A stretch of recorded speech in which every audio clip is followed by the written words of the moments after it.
30 days spoken ఇంగ్లీష్లో భాగంగా day 13లో present continuous అంటే ప్రస్తుతం జరుగుతున్న పనిని తెలియదు. ప్రస్తుతం నేను ఏం చేస్తున్నా, ఐఆమ్ టీచింగ్. మీరేం చేస్తున్నారు, you are listening, someone are watching. So present కంటిన్యూస్ని ప్రస్తుతం కొనసాగుతున్న పనులను మనం స్ట్రక్చర్ విషయానికి వస్తే ఐ అనే దానికి ఐఎమ్ అనే హెల్పింగ్ వర్బ్ వస్తుంది, వర్బ్ 4 వస్తుంది అండ్ ఆబ్జెక్ట్ వస్తుంది. కంటిన్యూస్ అంటే మనం వర్బ్ 4 గుర్తుంచుకోవాలి. ఈ షీ ఇట్ నాన్ సింగులర్కు ఈజీ గుర్తుంచుకోవాలి, అదే వర్బ్ 4 ఉంటుంది, మరి ఆబ్జెక్ట్ ఉంటుంది. వి యూ దేకు ఆర్ ఉంటుంది, అదే వర్బ్ 4 ఉంటుంది, ఆబ్జెక్ట్ ఉంటుంది. సో ఈ విధంగా మనం ప్రజెంట్ కంటిన్యూస్ యొక్క స్ట్రక్చర్ చూసుకోవచ్చు. కొన్ని కీవర్డ్ చూసుకుంటే look, here, see, at present, right now, listen.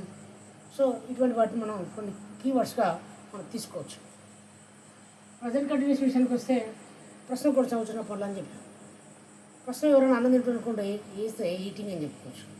అతను అన్నం తింటున్నాడు, ఈజ్ ఈటింగ్. అతనికి వారు క్రికెట్ ఆడుతున్నారు, దే ఆర్ ప్లేయింగ్. కళ్ళ ముందు జరుగుతుండేది ప్రశ్న కూడా చదువుతున్నారు.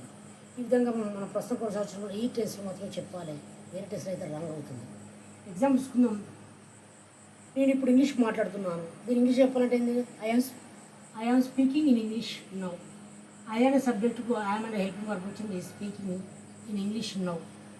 I am speaking English now అని చెప్తాను. అదేవిధంగా మేము ప్రస్తుతం ఒక పాట వింటున్నాను అంటే we're listening a song at present. We're listening a song at present. So ఇక్కడ ఏమొచ్చింది, మనం ఆర్ అనే హెల్పింగ్ వర్బ్ వచ్చింది. నెక్స్ట్ నువ్వు ఇప్పుడు అన్నం తింటున్నావు, దాని ఇంగ్లీష్ ఎప్పుడంటే you are eating food right now. నువ్వు ఇప్పుడు అన్నం తింటున్నావు. నెక్స్ట్ వారు ఇంగ్లీష్ గ్రామర్ నేర్చుకుంటారు చూడు అంటే వారు ఇంగ్లీష్ గ్రామర్ నేర్చుకుంటున్నారు, they are learning English grammar చెప్పుకోవచ్చు. నెక్స్ట్ అతను ప్రస్తుతం పనిచేస్తున్నాడు, so is working at present, is working at present. Next ఆమె ఇప్పుడు అన్నం వండుతుంది, షీఈస్ కుకింగ్ రైస్, ఆ విధంగా చెప్పుకోవచ్చు.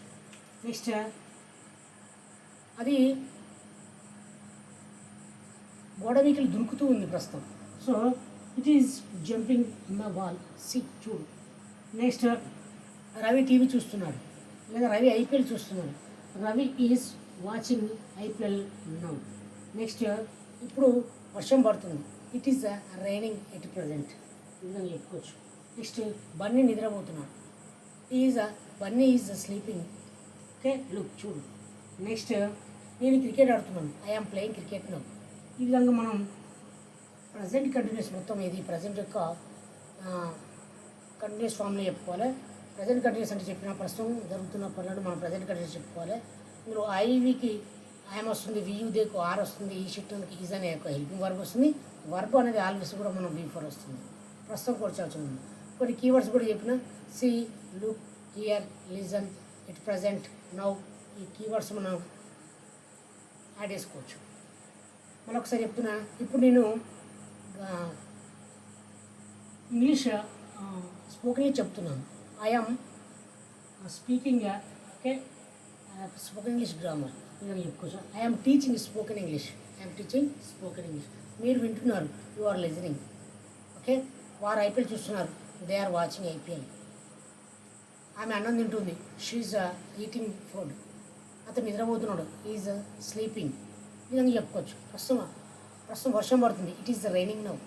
ఈ విధంగా చెప్పుకోవచ్చు. వాళ్ళు నడుచుకుంటూ వెళ్తున్నారు, దే ఆర్ వాకింగ్. ఈ విధంగా చెప్పుకోవచ్చు. వాళ్ళు పరిగెత్తుకుంటూ వెళ్తున్నారు, దే ఆర్ రన్నింగ్. ఓకే, ఈ విధంగా మనం ప్రస్తుతం కూడా చదువుతున్న పనులు వెరీ వెరీ సింపుల్గా ఇన్ఫామ్ తోటి యూజ్ చేసుకుంటూ హెల్పింగ్ వర్క్ యూజ్ చేసుకుంటూ సబ్జెక్ట్ తోటి ఈ విధంగా మనం ఫామ్ చేసుకోవాలి. Very very dead easy. Okay, so ఈ విధంగా ఐ నుంచి ఐకి యాన్ యూజ్ చేసిన, వియుదేకు ఆర్ యూజ్ చేసిన, ఈషి ఇకనామిక్ వీటికి యూజ్ చేసి మనం ఫామ్ చేయడం జరిగింది. అతను రాస్తున్నాడు, ఈజ్ రైటింగ్. ఆమె చదువుతుంది, షీ ఈజ్ రీడింగ్. ఓకే, వాళ్ళు కూర్చున్నారు, దే ఆర్ సిట్టింగ్. అతను డ్రైవింగ్ చేస్తున్నాడు, ఈజ్ డ్రైవింగ్. ఈ విధంగా ఇన్ఫార్మ్స్ యూజ్ చేసుకుంటూ మనం తెలుగులో మాట ఇంగ్లీష్లో చెప్పుకుందాం. సో ఈ విధంగా రేపు మరొక టాపిక్ చూడొద్దాం. Okay, thank you.